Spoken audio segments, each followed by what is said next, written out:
বাহাত্তরের সংবিধান মানি না, মানব না ইনশাল্লাহ। আমরা ফেনী থেকে আমরা আসছি আমাদের ভাইরা সহ ইনশাল্লাহ 24-এর আন্দোলন সংবিধান ইনশাল্লাহ নতুন করে তৈরি করে আমরা বিপ্লবী সংগঠন গঠন করে ইনশাল্লাহ আমরা আবার সামনে দিকে রেখে যাবো ইনশাল্লাহ।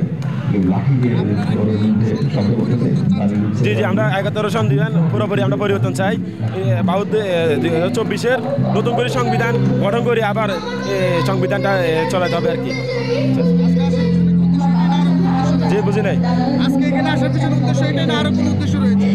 উদ্দেশ্য আছে, আমরা আওয়ামী লীগের দোষরা যারা আমাদের ভাই বোনদের গণহত্যা করে রাজপথে আমাদের ভাই বোনদেরকে হত্যা করেছে তাদেরকে সুষ্ঠু বিচার করতে হবে এবং কি রাজপথে তাদেরকে শাস্তির আওতায় আনতে হবে এবং কি আওয়ামী লীগ সহ যারা দেশের নির্বাচনে যারা অন্যান্য সহযোগী সংগঠন ছিলেন তাদেরকে নিষিদ্ধ করতে হবে আজীবনের জন্য। আর আমরা আজকে এসেছি আমরা বিপ্লবী সরকার গঠন করবো ইনশাআল্লাহ। অনুভব করি তারা সব প্রথম থেকেই আমাদের পাশে ছিল, এখনো আছে। ভাইয়া আপনি কিছু বলেন। তারা তো প্রথম থেকেই আমাদের যথেষ্ট পরিমাণ সাপোর্ট দিচ্ছে। আপনারা দেখেন গত 15 জুলাই ছাত্রলীগের কর্মীরা আমাদের ঢাকা বিশ্ববিদ্যালয়ের বন্ধের উপর যে বর্বর হামলা নির্যাতন চালিয়েছে, তারা আমাদের নিরাপত্তা নিশ্চিত করেছে। তারা আমাদের কথা দিয়েছে যে তখনই আমাদের কথা দিয়েছে যে আমাদের যে সকল ভাইয়েরা শহীদ হয়েছে তাদের হত্যার বিচার এই অন্তর্বর্তী সরকার করবে। তো আমরা প্রয়োজন সবসময় অনুভব করি, তারা সবসময় আমাদের পাশে ছিল আর ইনশাআল্লাহ তারা আমাদের পাশে থাকবে। আর তারা যদি আমাদের দাবি মেনে না নেয়, তারা যদি আমাদের দাবিগুলো না রাখে, তাহলে আমরা যেভাবে সেই ফ্যাসিস্টকে পতন করিয়েছি সেভাবে এদেরকেও পতন করাবো। আমরা ছাত্র সমাজ কোনো অন্যায়কে আমরা মেনে নিব না। আমরা অন্যায়ের বিরুদ্ধে সোচ্চার ছিলাম, আছি, থাকবো। ইনকিলাব জিন্দাবাদ। আগে আমরা বিচার চাই।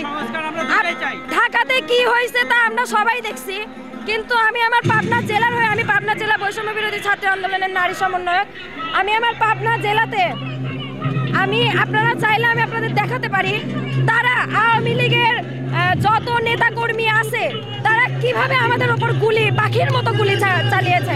আমাদের পাবনাতে টোটাল 6 জন ভাই শহীদ হয়েছে, এতগুলো মায়ের বুক খালি করেছে। এই ফ্যাসিস্টদের আমরা এই বাংলায় দেখতে চাই না, এদের আমরা নিঃশেষ করে দিতে চাই ইনশাল্লাহ। এরা 17 বছর কেন, এরা আগামী 100 বছরেও যেন বাংলাদেশে আসতে না পারে। এখানে যে 24-এর যে জুলাই বিপ্লবটা হয়েছে ওইটার ঘোষণাপত্র এখানে পাঠ করা হবে। আগের যে আমাদের যে মুজিববাদ যে সংবিধানটা ছিল ওইটা বাদ দিয়ে নতুন করে জনগণের জন্য যেটা ভালো ওই পক্ষে সংবিধানের পাঠ করা হবে। এটা হয়তো আরও আগে করা উচিত ছিল, একটু দেরি হয়ে গেছে, কিন্তু তবু আজকে করবে। 24-এর যে বিপ্লবটা এটা যেন 24-এই শেষ হয়, 25টা যেন আমরা নতুনভাবে শুরু করতে পারি, সেই উদ্দেশ্যে আজকে এখানে সবাই জমায়েত হয়েছিল। কিন্তু পরে আবার বলা হয়েছে না সবাই এখানে একতাবদ্ধ হোক, সবার একতাটা আর কি এখানে বিষয়, যে মানুষ কতটা একতাবদ্ধ, একতাটাই তো আসলে শক্তি। মানুষ মানেই দেখা যায় কি যে 5 তারিখে যে আমাদের যেই বিজয়টা হয়েছিল ওটাও কিন্তু ফার্স্টে বলা হয়েছিল 6 তারিখে হবে, কিন্তু কোনো কারণে সেটা আবার 5 তারিখে আনা হয়েছে। মানুষ এসেছে, মানুষের একতাটাই কিন্তু শক্তি, একতার কারণেই আমরা এই 24-এর এই বিপ্লবটা আমরা অর্জন করতে পেরেছি। তো ওটাই যে মানুষের ঐক্যবদ্ধ শক্তিটা এখন আছে কিনা, এখানে সবাই একতার জন্যই জড়ো হয়েছে। আমরা এসেছি বৈষম্যবিরোধী ছাত্র আন্দোলন জগন্নাথ বিশ্ববিদ্যালয় থেকে। আমরা জুলাইয়ের চেতনাকে রক্ষা করার জন্য সর্বস্তরের ছাত্র জনতার ডাকে শহীদ মিনারে আজকে হাজির হয়েছি। আমরা এই জুলাইয়ের চেতনাকে রক্ষা করতে চাই।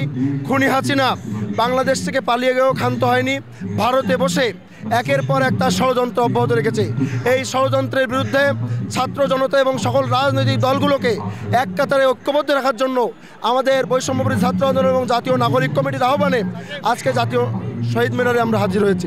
আমরা চাই অতি দ্রুত আমাদের দাবি বাস্তবায়ন করতে হবে। প্রোক্লামেশন অফ জুলাই এটা ঘোষণা করতে হবে, সংবিধানকে স্থগিত করতে হবে।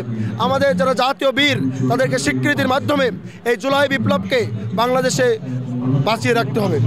আমরা এখানে এই 72-এর মুজিববাদী সংবিধানকে কবর দিতে এবং বাংলাদেশে যে জুলাই অভ্যুত্থানের এত বড় একটা বিপ্লব হয়েছে এই বিপ্লবীদেরকে বিপ্লবী ঘোষণা দিতে এবং এই বাংলাদেশের সংস্করণে আমরা যেই মাইল ফলক রাখতে চাই সেটার জন্য একটা যাতে যৌক্তিক সময় অন্তর্বর্তীকালীন সরকার পায়, সেজন্য আমরা একটা যৌক্তিক দাবি নিয়ে এখানে এসেছি ফেনী জেলা থেকে। যেখানে আমরা জুলাই আগস্টে সকল ধর্মমত নির্বিশেষে সকল রাজনৈতিক দল একত্রে হয়ে আমাদের যে এক দফা ঘোষণা করেছিলাম ঠিক সেমভাবে আমরা 24-এর স্পিরিটকে যেন আমরা প্রজন্ম থেকে প্রজন্ম লালন করতে পারি, সেজন্য আমরা গণজামায়াত হয়েছি আজকে। আমরা চাচ্ছি সরকার এখানে যদি ইনভলভ থাকতে চায় অথবা ইনভলভ থাকে তাহলে আমরা স্বাগত জানাবো।